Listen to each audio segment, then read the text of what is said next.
Եկեղեցու դեմ արշավը նոր չի սկսվել։ Ես ուզում եմ հիշեցնել, որ 18 թվականից հետո նոր Հայաստան, նոր հայրապետ, այդ ուրեմն, չգիտեմ, այդ արշավը որ կար, հետապնդվում էր կաթողիկոսը, այնուհետև մեր եկեղեցու պատմություն առարկան դպրոցական դասագրքերից հեռացվեց, դրանից հետո առանձին հոգևորականներ թիրախավորվում էին եւ ամենակեղտոտ բառապաշարով հանդես էին գալիս մերձ իշխանական թևի տարբեր ներկայացուցիչներ, բլոգերներ կոչեցյալ, ես չգիտեմ, տարբեր նաև ինչու՞ չէ նաև իշխանական թևի բարձրաստիճան պաշտոնյաներ եւ այս ամեն ինչը հստակ նաև ուղղորդվում է իշխանությունների կողմից։ Ինքը նոր չի սկսվել այս ամեն ինչը։ Եվ ես ամիսներ առաջ հարցուպատասխանի ժամանակ Նիկոլ Փաշինյանին ասացի, որ այդ բոլոր օղակները ուզուրպացնելուց հետո, գիտեք, կենտրոնական ընտրական հանձնաժողով, ֆեդերացիաներ, տարբեր կառույցներ իրենց սրտի մարդկանց նշանակելով այդտեղ այդ պաշտոնը, գիտեք, կենտրոնական ընտրական հանձնաժողովի նախագահ ոնց ընտրվեց եւ այլն, չեմ ուզում դրա մասին շատ խորանալ, ասի հաջորդը լինելու է եկեղեցին։ Նիկոլ Փաշինյանը ցանկություն ուներ շատ մեծ իր սրտի կաթողիկոսի նշանակելու այդ կարևոր չէ, դա կլներ քահանա, դա կլներ ընդհանրապես նպատակը մեկն էր, այդ կառույցը, որ պարբերաբար քննադատում էր իշխանություններին,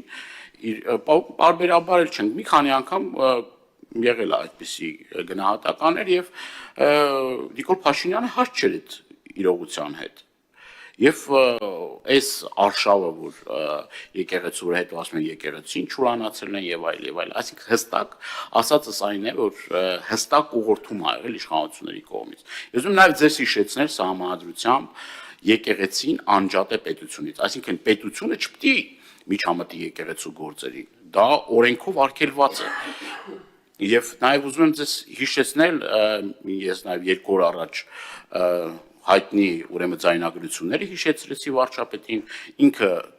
սափրվելուց առաջ ինչ էր խոսում եւ սափրվելուց հետո ինչ էր խոսում։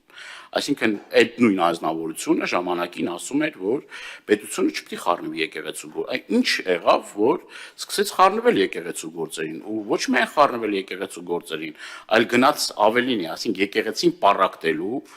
աղանդ առանձին դարձնելու եւ վերջերս Հովանանավանքում տեղի ունեցած կարգալույց կահանայի մատուցած ուրեմն պատարակը մասնակցելու վարչական ռեսուրսով մարդկանց բերելու արդեն ակնհայտ է, որ դա ձախողվել է, որովհետև մենք գիտենք, չէ, այդ մարզպետները,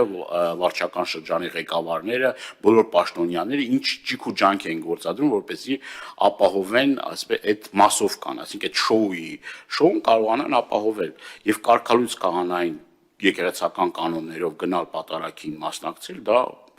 էլի եկեղեցին թիրախավորելու մի գործիքակազմ է։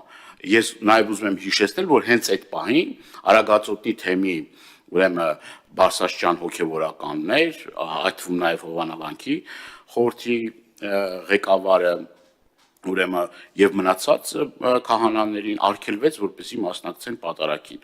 Այսինքն այդ մարդկանց խոչընդոտում էին Հովանանավանքում իրենց